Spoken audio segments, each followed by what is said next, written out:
कि आखिरकार आप अंदर खाते दादा गौतम से सेटिंग कर ही गए और वो अब बीजेपी का दामन उन्होंने थाम लिया है, तो किस तरीके की सेटिंग? नारनौंद की 36 बिरादरी एकजुट होकर के नारनौंद के नौजवानों के भविष्य को निर्माण करने के लिए, नारनौंद की बदहाली और पिछड़ेपन को दूर करने के लिए इस लहर को आंधी में परिवर्तन करेगी और तूफान में परिवर्तन करेगी और एक तरफा यहाँ से कमल का फूल खिलेगा। नहीं बनता कांग्रेस का ना जिक्र कर मारा के वह तो भ्रष्टाचार है और वो बांग्लादेश बना देंगे, काम खराब हो जाएगा। लोकसभा के बाद से लगातार कांग्रेस घटती चली जा रही है और घटती चली जाएगी। अगले 30 दिन में रोज घटेगी और बीजेपी उठेगी और आगे बढ़ेगी। घट रहा है जितना कांग्रेस का घट रहा है। हरियाणा की जनता, हरियाणा प्रदेश में ये परिवारवाद नहीं चाहती, ये भाई भतीजावाद नहीं चाहती, ये इलाकावाद नहीं चाहती, ये जातवाद नहीं चाहती, ये भ्रष्टाचार नहीं चाहती, ये गुंडागर्दी नहीं चाहती, ये फिर से नौकरियों को बेचने का सिस्टम नहीं चाहती। हमारे यहाँ कोई ये तो चक्कर है नहीं उस गुट का, इस गुट का, इसका कोटा, उसका कोटा। हमारे यहाँ तो जनता में जो प्रिय है, कार्यकर्ताओं में जो प्रिय है, उसको हम उम्मीदवार बना करके मैदान में उतार देंगे। भगवान ने सांस दी तो और जनता ने आशीर्वाद दिया तो आज विकास पुरुष कहते हैं। 5 साल बाद मुझे नारनौंद में रोजगार पुरुष कहा करेंगे। मैं इतना रोजगार लेकर के आऊँ। सरकार भारतीय जनता पार्टी की आएगी, बड़े अच्छे बहुमत के साथ आएगी। कांग्रेस का तो यही नहीं पता कौन सा गुट का कौन कहाँ कब और कौन आज नेता है, कौन जो है एक दूसरे के खिलाफ है। कोई जो अपने आप को नेता सरकार बनाने की बात कर रहा है, पता नहीं परसों केजरीवाल के साथ ताश खेलता हुआ नजर आ जाए। कांग्रेस के तो लठैत घूम रहे हैं यात्रा करते हुए। वो तो जो है हिसाब मांगो, उनको हिसाब किस चीज़ का मांग रहे हैं कि फ्री में नौकरी बांट दी बीजेपी वालों ने। वो तो नौकरी हिसाब लगा रहे हैं। 1,41,000 नौकरी उनके राज्य में जाती तो 25-25 लाख रुपए लेते, 35,000 करोड़ रुपए खा जाते। वो हिसाब इस बात का मांग रहे हैं जनता से कि जनता वो हिसाब दो, उनकी सरकार होती तो पैसे खा जाते वो सारे। तो ये जो लठैत घूम रहे हैं, इनकी सरकार जनता नहीं बनाएगी। 2024 के विधानसभा चुनाव को लेकर पूर्व वित्त मंत्री कहें, हरियाणा के कद्दावर नेता कहें कैप्टन अभिमन्यु लगातार धुआंधार प्रचार कर रहे हैं और हमने पहले दिन की तस्वीर भी दिखाई थी और आज कुछ ही समय बीता है, उसके बाद जो तस्वीर है वो माहौल काफ़ी बदला नज़र आ रहा है। कैप्टन साहब, लगातार माहौल को बदलते जा रहे हैं। बदला नहीं है, बढ़ रहा है। लोगों का मन बना हुआ था। पूरे नारनौंद विधानसभा क्षेत्र के लोगों में 5 साल उन्होंने ये हर रोज़ दिन में 2 बार रोटी खाते खाते ये महसूस किया कि 2019 में कोई चूक हो गई। हर कोई व्यक्ति, चाहे वो हमारे साथ था चाहे हमारे साथ नहीं था, और 36 बिरादरी का हमें वोट दिया था चाहे नहीं दिया था, हर आदमी को इस बात का एहसास था, कहीं पछतावा था कि हमारा इलाका जो विकास की रफ्तार से आगे बढ़ रहा था, बहुत बड़ी चूक हो गई। और 5 साल का वो वनवास मेरे नारनौंद हल्के का अब ख़त्म हो रहा है। कैप्टन साहब, एक सवाल हमने आपसे 4-5 दिन पहले किया था कि आखिरकार आप अंदर खाते दादा गौतम से सेटिंग कर ही गए और वो अब बीजेपी का दामन उन्होंने थाम लिया है, तो किस तरीके की सेटिंग हुई है? देखिए, वो हमारी पार्टी के राष्ट्रीय स्तर के नेताओं के संपर्क में और उन्होंने वहाँ जो बातचीत करके, और भारतीय जनता पार्टी के पक्ष में तो लगातार पिछले 5 सालों से वो बात कर ही रहे थे। सरकार को जो सही बात थी, कोई कमी थी तो वो खुल करके कमी बताते थे, अपनी जिम्मेदारी पूरी करते थे। कोई अच्छी बात थी तो उस बात का समर्थन भी करते थे। और वो तो हमारे साथ पहले से कई साल रह चुके हैं। हिसार जिले के जिला अध्यक्ष रह चुके हैं, बीजेपी से वो विधायक रह चुके हैं। हमने साथ उनके मिलकर के काम किया है और आज उन्होंने ये निर्णय किया राष्ट्रीय नेतृत्व से बातचीत करके कि वो फिर से भारतीय जनता पार्टी में शामिल होंगे, तो निश्चित तौर पर सारे हरियाणा में ही उसका लाभ होगा। पर नारनौंद में तो 1 और 1 11 की स्थिति बन गई है। जी बिल्कुल, यही बात हम पूछना चाह रहे थे कि रामकुमार गौतम के आने से जो माहौल है वो काफ़ी बदल गया है। लगातार कैप्टन अभिमन्यु तो प्रचार कर ही रहे थे, अब पूरे नारनौंद विधानसभा क्षेत्र में एक लहर सी दौड़ रही है। बिल्कुल, आप सही महसूस कर रहे हैं। ये लहर जो बनी है, अगले 30 दिन में नारनौंद की 36 बिरादरी एकजुट होकर के नारनौंद के नौजवानों के भविष्य को निर्माण करने के लिए, नारनौंद की बदहाली और पिछड़ेपन को दूर करने के लिए इस लहर को आंधी में परिवर्तन करेगी और तूफान में परिवर्तन करेगी और एक तरफा यहाँ से कमल का फूल खिलेगा। वहीं अगर हम टिकटों की वितरण की बात करें तो कैप्टन साहब क्या वजह है, क्यों लिस्टें नहीं आ रही? बीजेपी तो सबसे पहले निकालती थी, लेकिन लिस्ट निकाल दी जेजेपी ने पहली बार। उनको जो जो मिलता जा रहा है पकड़ के बड़ा डाले जा रहे हैं उसके। तो वहीं अगर हम बीजेपी की बात करें तो कहाँ अटकी है लिस्ट? कोई नहीं अटकी हुई, विचार विमर्श के साथ में अच्छा निर्णय और बढ़िया निर्णय, अच्छे जनप्रतिनिधि, अच्छे कार्यकर्ता, जीत सकने वाले कार्यकर्ता, सारी बातों को ध्यान में रखते हुए पार्टी के कार्यकर्ताओं के साथ उनका मेल मिलाप, जिन बातों से जीत सुनिश्चित हो सकती है उन सब बातों पर केंद्रीय नेतृत्व ध्यान रखते हुए ये निर्णय जल्दी देगा। हमारे यहाँ कोई ये तो चक्कर है नहीं, उस गुट का, इस गुट का, इसका कोटा, उसका कोटा। हमारे यहाँ तो जनता में जो प्रिय है, कार्यकर्ताओं में जो प्रिय है, उसको हम उम्मीदवार बना करके मैदान में उतार देंगे। कैप्टन साहब, वैसे आपके अंदर कुछ कला अलग ही दिखाई दे रही है, क्योंकि लगातार कुछ लोगों ने ये प्रचार किया था कि कैप्टन अभिमन्यु को नारनौंद से बाहर भेजेंगे, वो जींद से लड़ेंगे, वो बरवाला से लड़ेंगे। अब लगातार वो जो अफवाहें थी अपने आप बंद होगी। किसी ने पंचकुला भी चलाया था, किसी ने पृथला भी चलाया था, तो ये तो लोगों का प्यार है, लोग चलाते हैं, कुछ मोहब्बत में चलाते हैं और कुछ विपक्षी जो है अपने तरीके से चलाते हैं। इसी धरती में पैदा हुआ हूँ, इसी धरती के अंदर जी रहा हूँ और इसी धरती के अंदर एक दिन भस्म हो जाऊँगा। मैं नारनौंद में ही हूँ और नारनौंद में ही रहूँगा। वहीं अगर हम बात करें अफवाहों की, एक ताज़ा सूचना अभी मिल रही है कि कांग्रेस पार्टी की जो टिकट है वो भी खांडा खेड़ी में आने वाली है। अच्छी बात है, जो भी कोई कार्यकर्ता आएंगे कांग्रेस पार्टी के, जो भी कोई नेता आएंगे, मेरे अपने भाईचारे के तो भाई हैं, चाहे वो बारा से आए, चाहे रोगी से आए, चाहे वो यहाँ आए, चाहे वो अपने कहीं से भी आए, सारे हमारे भाई हैं। मेरा किसी से भी द्वेष नहीं है, मेरा सबसे प्यार है। मेरा प्यार नारनौंद हलके की मिट्टी में पैदा हुए प्रत्येक 36 बिरादरी के एक एक व्यक्ति से मेरा मोह है, मेरी मोहब्बत है, मेरा स्नेह है, मेरा प्यार है।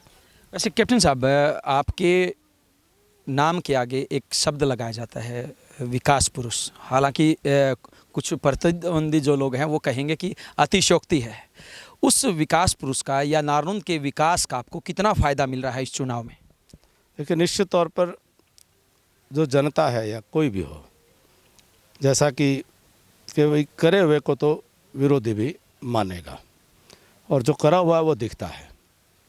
बहुत कुछ करना था 5 साल में जो चूक गए, और जो काम किए हैं उन काम के आधार पर जनता प्यार कर रही है।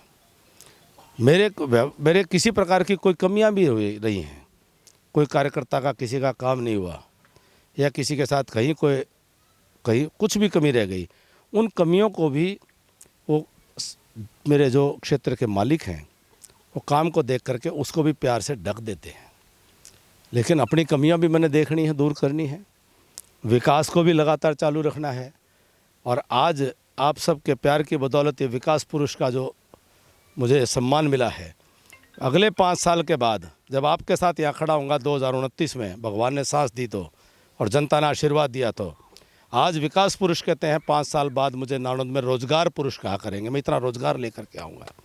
लेकिन वहीं कैप्टन साहब, अगर हम कांग्रेस के नेताओं की बात करें तो वो एक और प्रचार कर रहे हैं कि अब की बार कांग्रेस की सरकार आनी है। माना कि कैप्टन अभिमन्यु ने विकास के काम करवाए थे, लेकिन अब की बार अगर आप उनको जिता देंगे तो वो सिर्फ एक विधायक बन के रह जाएंगे, नारनौंद हल्का पीछे रह जाएगा, इसलिए अब की बार कांग्रेस के उम्मीदवार को जिताओ। देखिए, पहली बात तो स्पष्ट कर दूं, सरकार भारतीय जनता पार्टी की आएगी, बड़े अच्छे बहुमत के साथ आएगी। कांग्रेस का तो यही नहीं पता कौन सा गुट का कौन कहाँ कब और कौन आज नेता है, कौन जो है एक दूसरे के खिलाफ है। कोई जो अपने आप को नेता सरकार बनाने की बात कर रहा है, पता नहीं परसों केजरीवाल के साथ ताश खेलता हुआ नजर आ जाए। तो ये नहीं पता है, कांग्रेस का कोई कहानी नहीं है। सवाल ये है कि भारतीय जनता पार्टी की सरकार बनेगी और उसमें नारनौंद की बहुत महत्वपूर्ण भूमिका रहेगी, और बाकी कोई बनेगा वो तो गेट के ऊपर चौकीदारी करता रह जाएगा, वो अंदर तक भी नहीं घुस पाएगा कांग्रेस के कहीं पर किसी नेता के पास भी, वो चौकीदार बन के रह जाएंगे। और यहाँ तो सीधा नाणंद का बच्चा बच्चा अपने हाथ में कलम की ताकत को महसूस करेगा। अपना एक एक फैसला, किसी गांव में गली भी बनानी हो, किसी को मोगा खाड़ और किसी गरीब का मकान भी बनाना हो, नाणंद के चौक चौबारों और चौपालों में बैठ करके हम फाइलों पर दस्तखत करके नाणंद का विकास करने का काम करेंगे। वहीं कैप्टन साहब, अगर हम कांग्रेस पार्टी की बात करें तो उन्होंने बड़े स्तर पे गठबंधन किया हरियाणा में। आम आदमी पार्टी के साथ भी गठबंधन कर लिया, समता पार्टी के साथ भी गठबंधन करने जा रहे हैं, तमाम जो विपक्षी पार्टियां हैं उनके साथ गठबंधन करने जा रहे हैं। तो ऐसे में आप कहां कहां से उनका मुकाबला करेंगे? पोल खुल रही है ना धीरे धीरे। जो लोग अहंकार में बोला करते थे, बीजेपी पर तंज कसा करते थे, उनको धीरे धीरे उनकी सच्चाई जो है वो धरातल पर उनको पता चल गया कि मामला बिगड़ रहा है, मामला कमज़ोर है। मैंने पहले ही कहा था कि ये लोकसभा के चुनाव के वोट जो है इसको अपना विधानसभा का ना माने, ये गलतफहमी ना पाले। हम पिछली बार गलतफहमी में नुकसान खा चुके हैं ये कांग्रेस के लोग। और लोकसभा के बाद से लगातार कांग्रेस घटती चली जा रही है और घटती चली जाएगी। अगले 30 दिन में रोज़ घटेगी और बीजेपी उठेगी और आगे बढ़ेगी। घट रहा है जितना कांग्रेस का घट रहा है, बीजेपी मजबूत खड़ी है। कहीं ऐसा तो नहीं जेपी दलाल जी वाली वो बात सच हो जाए कि सरकार तो बीजेपी की बनेगी, फिर भी भगवान ने चाहा अनचाहा कुछ हो भी गया तो हमारे दिल्ली में जो आका बैठे हैं वो सब कुछ संभाल लेंगे? नहीं, ऐसा देखो, जनता मालिक है, जनता इतना काम कर देगी, जनता ही बनाना चाहती है। देखो हरियाणा की जनता, हरियाणा प्रदेश में ये परिवारवाद नहीं चाहती, ये भाई भतीजावाद नहीं चाहती, ये इलाकावाद नहीं चाहती, ये जातवाद नहीं चाहती, ये भ्रष्टाचार नहीं चाहती, ये गुंडागर्दी नहीं चाहती, ये फिर से नौकरियों को बेचने का सिस्टम नहीं चाहती, फिर से ट्रांसफ़रों के अंदर पैसे लेने का धंधे का सिस्टम नहीं चाहती, फिर से ये ठेकेदारी के अंदर कमीशन खोर दलाल स्कॉर्पियो और जो धौल कपड़िए घूमते हैं वैसा सिस्टम नहीं चाहती। हरियाणा की जनता फिर से वो पेंशन जो है उनको नकद लेने के लिए और दलालों के पीछे घूमना पड़े कि जो कहता है ना कि पोर्टल बंद करके और जो है फिर पेंशन वो नकद में और फिर वो खाना पीने का काम करेगा, वो ऐसा सिस्टम नहीं चाहती। हरियाणा की जनता फिर से वो मुआवजे के 2-2, 5-5 रुपए के चेक नहीं चाहती। हरियाणा की जनता फिर से वो खाद के लिए थानेदार के SHO के दफ्तर में जाकर लाइन लगाना नहीं चाहती। हरियाणा की जनता फिर से गैस के सिलेंडरों की ब्लैकमेल होती रहे, वैसा वातावरण नहीं चाहती। हरियाणा की जनता हरियाणा प्रदेश के अंदर जात पात का जहर फैलाने वाले लोगों को नहीं चाहती। हरियाणा की जनता सुशासन चाहती है, विकास चाहती है, अमन शांति चैन भाईचारा चाहती है, रोज़गार चाहती है और रोज़गार हर बच्चे को मिले, ईमानदारी से मिले, हर व्यक्ति को अवसर मिले। ऐसी सरकार केवल भाजपा दे सकती है। कांग्रेस के तो लठैत घूम रहे हैं यात्रा करते हुए, वो तो जो है हिसाब मांगो, उनको हिसाब किस चीज़ का मांग रहे हैं कि फ्री में नौकरी बांट दी बीजेपी वालों ने। वो तो नौकरी हिसाब लगा रहे हैं, 1,41,000 नौकरी उनके राज्य में जाती तो 25-25 लाख रुपए लेते, 35,000 करोड़ रुपए खा जाते। वो हिसाब इस बात का मांग रहे हैं जनता से कि जनता वो हिसाब दो, उनकी सरकार होती तो पैसे खा जाते वो सारे। तो ये जो लठैत घूम रहे हैं इनकी सरकार जनता नहीं बनाएगी जी, इनकी सरकार नहीं बनेगी। कैप्टन साहब, आपको रोकना चाहूँगा, अभी कैप्टन साहब ने बहुत सारी बातें कही हैं, क्या इन बातों में दम है? दम है जी, पूरा जी, बिल्कुल जी। विकास पुरुष है जी, विकास पुरुष को आज दिया जी, 4 ITI 4 कॉलेज जी, चौगरद विकास हो रहा है जी हल्का में जी। बताओ जी, हमारे गांव से लगा लो, हमारे गांव में क्या कमी रहेगी जी?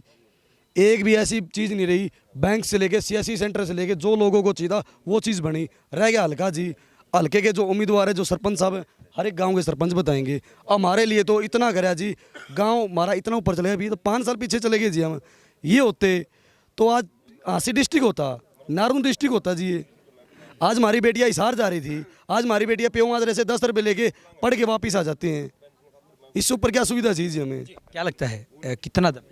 फुल दम है जी, फुल दम है जी। विकास पुरुष समर्थन कैसे मिल रहा है लोगों में? जगह जगह फुल समर्थन है जी, हर जगह बहुत ज़्यादा समर्थन है जी, हर जगह समर्थन मिल रहा है। हाँ जी। देखिए तमाम लोगों, कैप्टन साहब हम इसलिए पूछ रहे हैं ताकि आपकी कही हुई बातों से जनता भी सहमत है। हाँ बाबू जी, बड़ी उम्र के, हाँ जी बोलो जी। क्या लगता है कैप्टन साहब जो बात बोल रहे हैं कि ऐसा होता था पिछली सरकारों में, क्या इन्हें वास्तव में विकास पुरुष के नाम से जानते हैं?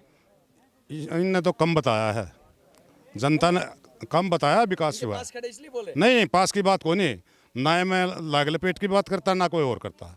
हल्कन पता है, दूसरे हल्के न पता है, और आगे आएंगे फिर बता देंगे जो बाकी रह रहा है उसकी। और थोड़ा सा जो सिस्टम अपना सुधार ले गए। वहीं कांग्रेस वाले बोल रहे हैं कि अब की बार हमारी सरकार बनेगी। कुछ नहीं बनता कांग्रेस का, ना जिक्र कर मारा के वह तो भ्रष्टाचार है और वो बांग्लादेश बना देंगे, काम खराब हो जाएगा। बिल्कुल, देखिए तमाम लोगों की जुबानी हमने इसीलिए पूछा है कि कैप्टन अभिमन्यु जिस प्रकार से दावे कर रहे हैं कि आने वाले चुनाव में जब वो जीत कर एक बार फिर विधानसभा में जाएंगे तो नारनौंद को रोजगार के क्षेत्र में इतना आगे लेके जाएंगे कि जो लोग कैप्टन अभिमन्यु को विकास पुरुष कहते हैं उनको फिर रोजगार पुरुष के नाम से जाने जाएंगे। वहीं इससे भी एक कदम आगे उनका ये भी कहना है कि जो लोग हिसाब मांगने की बात करते हैं उनकी खुद की रातों की नींद हराम है। उनको समझ नहीं आ रहा कि आखिरकार कैप्टन अभिमन्यु को या फिर बीजेपी को रोके तो कैसे रोके। अब देखना यह होगा कि आखिरकार कांग्रेस पार्टी क्या चाल चलती है और क्या कैप्टन अभिमन्यु को चक्रव्यूह में फंसा पाती है, या फिर कैप्टन अभिमन्यु हमेशा की तरह आगे निकलकर नारनौंद हलके का आगे भी ऐसे ही विकास करते रहेंगे। वीडियो जर्नलिस्ट अमित वासिस के साथ अजय लोहान, बिंदास रहेगा।